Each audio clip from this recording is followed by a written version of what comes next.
1, 2, 3, come on.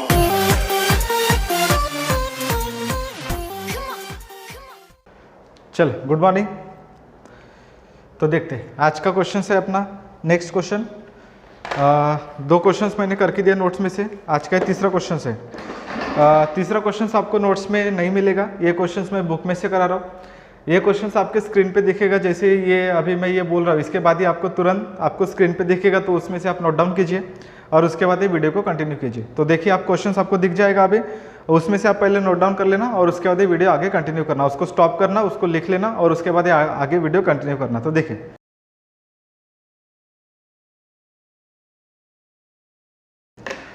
Question है आपका, दो क्वेश्चंस मैंने करके दिया है। अभी देखो थर्ड क्वेश्चन इंपॉर्टेंट है, मैंने लेजर भी बताया था लास्ट लेक्चर में, अपन ने लेजर डिस्कस किए थे। अभी ये वाले क्वेश्चंस में अपन देखेंगे एंट्री, फिर उसके बाद लेजर। तो देखिए सबसे पहले क्वेश्चन है आपका, the following is the balance sheet of as on 31 March 2010 of messrs Paresh and Mahesh. तो परेश और महेश की आपको बैलेंस शीट दिया है। तो बैलेंस शीट में देखिए सबसे पहले लाइबिलिटी साइड कैपिटल है परेश का, उसके बाद महेश का रिजर्व फंड है, loan from Paresh, Paresh partner है, पार्टनर से लोन लिया है। देखेंगे क्या करना है उसका। Bills payable creditors, asset side में है आपका cash at bank, stock, furniture, investment, machinery, building, debtors और आरडीडी दिया आपको ऐसा। तो देखते the firm was dissolve on 31 March 2010 and the assets realise as under Paresh took over the investment 27,600, Mahesh took over the furniture at rupees 84,000. The assets were realized as follows: stock is 73,500, debtors at 22,500, machinery 84,000, building at 42,000. The creditors were paid off at discount of rupees 900 and other liabilities were paid in full. Dissolution expenses rupees 4,200 और last वाला Paresh and Mahesh were sharing profit and loss in the ratio of 3:2। तो जो भी profit और loss जो भी arise होगा वो at the end of year या at the end of starting जो भी आपका प्रॉफिट और लॉस होगा वो कौन से रेशियो में जाएगा, 3:2 के रेशियो में जाएगा। वो देखेंगे अपन उसका कैसे करते रेशियो, आपको ऑलरेडी मैंने बता दिया, उसी के अकॉर्डिंग अपन उसको डिस्कस करने वाले। तो चलो देखते हैं। सबसे पहले ऊपर हेडिंग डालना आप, journal entries in the books of firm, firm के पुस्तक में अपने को पास करने का है। तो देखिए पर्टिकुलर अमाउंट आप लिख लेना, अभी आपको इतना तो समझ में आ गया कि उसमें क्या लिखते हैं, पर्टिकुलर अमाउंट लिख लेना, ये तो अभी आपको पता है। तो देखिए सबसे पहले आपका जो सीक्वेंस है, सीक्वेंस में सबसे पहले एंट्री होती है असेट्स ट्रांसफर करने की, दूसरी एंट्री होती है बेटा आपके लाइबिलिटी, एक्सटर्नल लाइबिलिटी ट्रांसफर, तीसरी एंट्री होती है आरडीडी ट्रांसफर और उसके बाद सो ऑन चलते रहेगा। ठीक है, तो पहली एंट्री देखिए, तो पहली एंट्री क्या होती है असेट्स ट्रांसफर। तो असेट्स ट्रांसफर करने की एंट्री देखिए, असेट ट्रांसफर करने की एंट्री होती है realisation account debit to all assets account credit.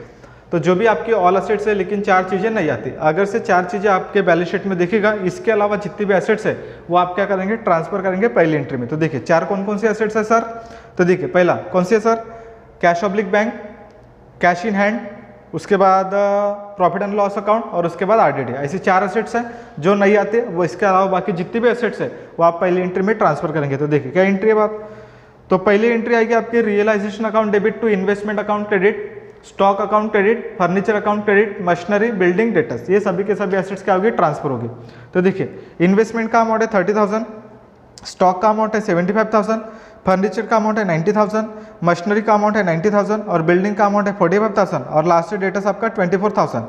Debtors का कौन सा अमाउंट लेंगे आप लोग, तो डेटर्स का अमाउंट लेंगे आरडीडी माइनस करने के पहले वाला।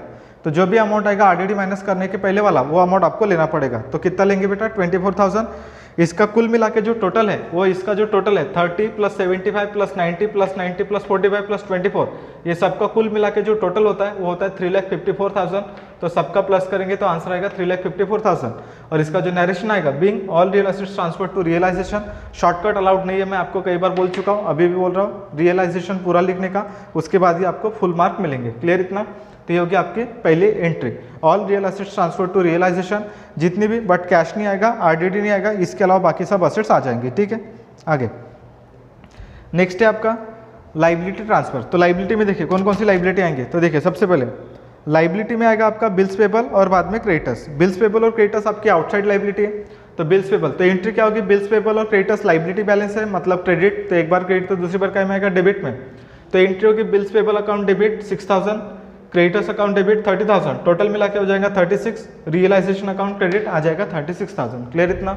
नरेशन लिखेंगे being the external liability transfer to realisation, again वापस से फुल फॉर्म लिखना है यहाँ पे, क्या एंट्री होगी बेटा, bills payable account debit, because ये आउटसाइड लाइबिलिटी है, ये भी आपकी आउटसाइड लाइबिलिटी है। Bills payable account debit, creditors account debit to realisation account credit. Narration लिखेंगे being the external liability transfer to realisation account. Clear इतना? चलो थर्ड एंट्री आपकी आरडीडी 3000 आपको दिख रहा है।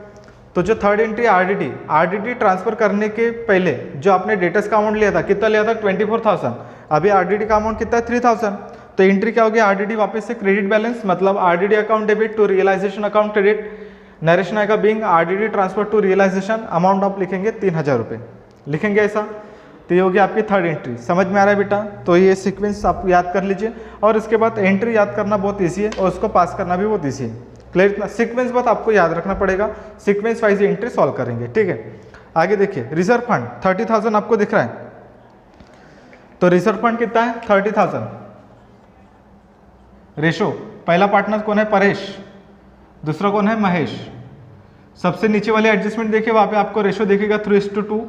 तो जो रेशो है, पहले रेशो को क्या करेंगे, प्लस 3 + 2 5 होता है, तो क्या करेंगे, प्लस करेंगे। तो चलो करो, परेश और Mahesh 30,000 divide by 5 into 3, because Paresh का रेशो है 3, 30,000 महेश का डिवाइड बाय 5 इंटू 2, 7×5 6000 इंटू 3, तो ये हो जाएगा 18,000। यहाँ पर भी आएगा 6000 इंटू 2, तो यहाँ पर हो जाएगा 12,000। तो टोटल मिला के हो जाएगा आपका 30,000। ये आंसर आएगा आपका 30,000। क्लियर इतना? आई होप कि आपको रेशो आता होगा, ऐसा मैं उम्मीद करता हूँ आप लोगों से। चलो देखो, क्या एंट्री होगी इसकी, रिजर्व ट्रांसफर करने की।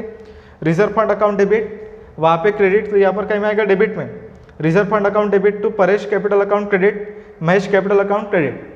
तो यहाँ पर आएगा 18,000 और यहाँ पर आएगा 12,000, 30,000 ऐसा हो जाएगा। नरेशन लिखेंगे बीइंग रिजर्व फंड, वापस से फुल फॉर्म लिखना है यहाँ पे, आरएफ मत लिखना। Being reserve fund transfer to partners capital account, PCA मतलब partners capital account full form के साथ चाहिए। क्लियर इतना? चलो नेक्स्ट वाला, नेक्स्ट एडजस्टमेंट देखिए। सबसे पहले लोन फ्रॉम परेश, तो देखिए पहली एंट्री होती है assets transfer, liability transfer, RDD. Loss आपको दिया नहीं है, असेट साइड में लॉस नहीं है तो एंट्री नहीं होगा। रिजर्व फंड आपको दिया है 30,000 जो हमने ट्रांसफर किया।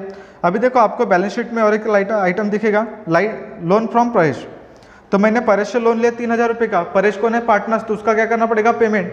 तो डायरेक्ट आप पेमेंट करेंगे। रिजर्व फंड जैसे ट्रांसफर होता है, अगर से आपको लोन दिखेगा तो उसका क्या करेंगे, आप पेमेंट करेंगे। तो वहाँ पे कितना दिख रहा है आपको, 3,000। तो देखो यहाँ पे 3,000 रुपये का पेमेंट पास करेंगे, मतलब पैसा जाएगा, तो गांधी जी अकाउंट क्रेडिट, तो एंट्री होगी लोन। तो परेश लोन अकाउंट डेबिट, नाम लिखना पड़ेगा Paresh loan account debit to cash public bank account credit, amount आएगा 3,000 और यहाँ पर भी आएगा 3,000। नरेशन लिखेंगे being payment of partners loan, Paresh loan, sorry यहाँ पे आएगा परेश लोन। क्लियर इतना? ये होगी आपकी बैलेंस शीट। कुछ भी दिक्कत है तो अभी इसमें पूछिए, मैं 1 मिनट का ब्रेक लेता हूँ, उसके बाद अपन एडजस्टमेंट कंटिन्यू करेंगे। थोड़ा सा टेक्निकल इशू था, तो देखिए एडजस्टमेंट देखिए, बैलेंस शीट हो गई आपकी। एडजस्टमेंट देखिए, एडजस्टमेंट में देखो, the firm was dissolved on 31 March 2010 and the asset realise as under. पहला, Paresh took over the investment at ₹27,600, Mahesh took over the furniture eight ₹84,000। तो देखिए अभी यहाँ पे जो एडजस्टमेंट्स है, परेश और महेश दोनों ने दो इन्वेस्टमेंट, परेश ने इन्वेस्टमेंट लेके गया और महेश क्या लेके जा रहा है, फर्नीचर। अभी या तो आप इसकी अलग अलग एंट्री पास कर सकते हैं, Paresh took over the investment इसकी अलग एंट्री पास होगी और Mahesh took over the furniture इसकी भी अलग एंट्री पास कर सकते हैं। डिपेंडिंग अपॉन यू कि आप उसको अलग अलग पास करेंगे तो भी चलेगा और कंबाइन पास करेंगे तो भी चलेगा। मैं दोनों एंगल से बताता हूँ, आपको जैसे सुटेबल लगेगा आप उसके अकॉर्डिंग सॉल्व कीजिए। अगर से उसको अलग अलग पास करना है तो 2 एंट्री अलग अलग पास होगी, तो उसमें थोड़ा टाइम ज़्यादा जाता है तो एंट्री ज़्यादा होगी।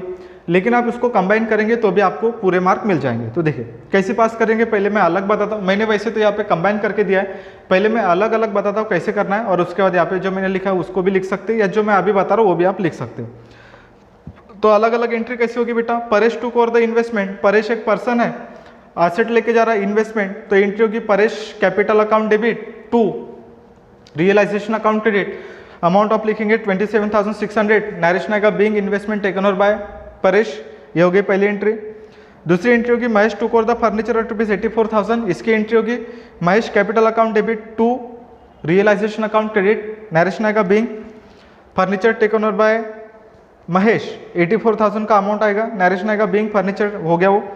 अभी देखो ये तो हो गया आपके अलग अलग। अभी इसको कंबाइन कैसे करेंगे, तो कंबाइन एंट्री होगी Paresh capital account debit 27,600, Mahesh capital account debit 84,000 to realisation, क्योंकि 2 बार रियलाइजेशन क्रिएट हो रहा है तो उसको 2 बार नहीं एक ही बार लिखने का, तो इसको कंबाइन करेंगे तो भी चलेगा। तो कंबाइन एंट्री कैसी होगी, to realisation account credit, amount आएगा 1,11,600। ये हो गया आपका कंबाइन एंट्री। क्या एंट्री करेंगे बेटा आप लोग, Paresh capital account debit 27,600, Mahesh capital account debit 84,000 और बाद में रियलाइजेशन अकाउंट 1,11,600, ऐसी 2 एंट्री होगी। क्लियर इतना। तो आप इसको कंबाइन भी कर सकते और आप इसको अलग अलग करेंगे तो भी चलेगा। एज द केस में भी जैसे आपको सुटेबल लगता है वैसे आप इसको सॉल्व कर सकते हो। ठीक है, चलो उसके बाद थर्ड एंट्री देखिए, the assets were realise as follows, stock है 73,500, डेटा से 22,500, मशीनरी 84,000, बिल्डिंग है 42,000, असेट बेचा है। तो पहले कौन सी बेचा है बताओ, तो पहली एसेट से आपकी स्टॉक अमाउंट कितना है 73,500, उसके बाद आपने बेचा है डेटस 22,500, उसके बाद नेक्स्ट आप लोगों ने बेचा है डेटस हो गया मशीनरी 84,000, उसके बाद बिल्डिंग है 42,000।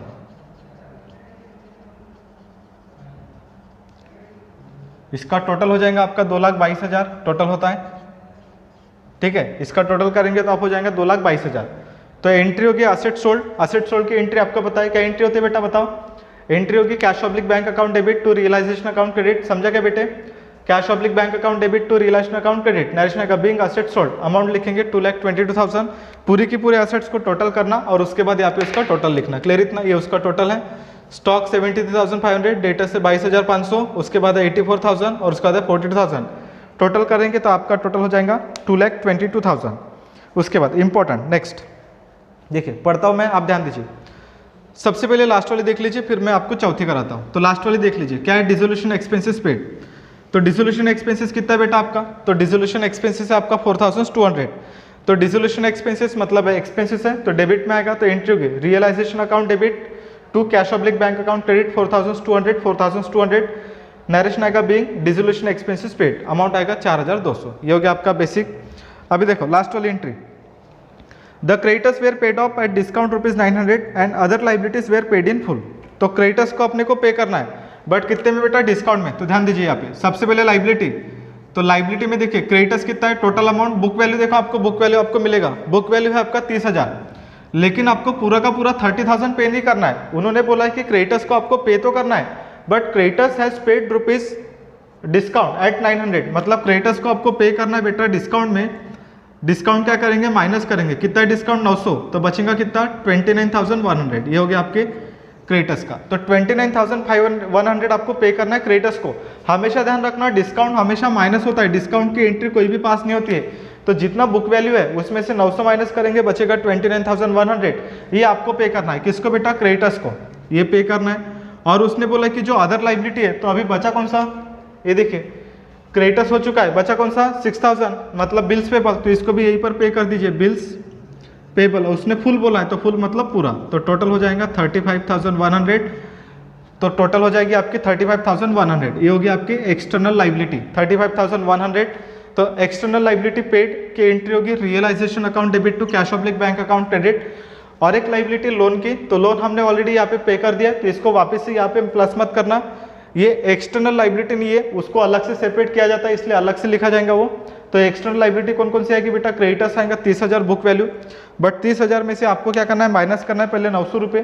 तो 900 रुपये माइनस करेंगे तो आपका बचेगा 29,100। और उसके बाद बिल्स पेबल 6,000, फुल पे करना है, फुल मतलब जितना अमाउंट है वो, तो 29,100। और उसके बाद 6,000 प्लस करेंगे 35,100। एंट्री होगी आपकी 35,100। नरेशन आएगा realisation account debit to cash oblique bank account credit, narration लिखेंगे being external liability paid. Clear इतना, तो ये हो गया आपका क्वेश्चंस कंप्लीट।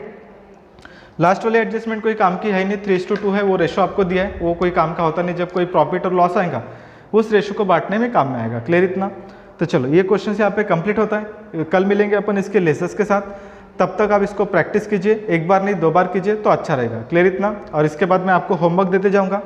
होमवर्क ये है कि आपको इसी क्वेश्चंस को 3 बार करना है। यही क्वेश्चन जो मैंने आपको बताया, इसके पहले वाला और ये क्वेश्चन 3 बार करना है आपको। उसके बाद ही मैं आपको आगे के क्वेश्चन सबमिट करूंगा। क्लियर इतना, तो चलो देखते हैं, मिलते हैं नेक्स्ट लेक्चर में, तब तक के लिए गुड बाय।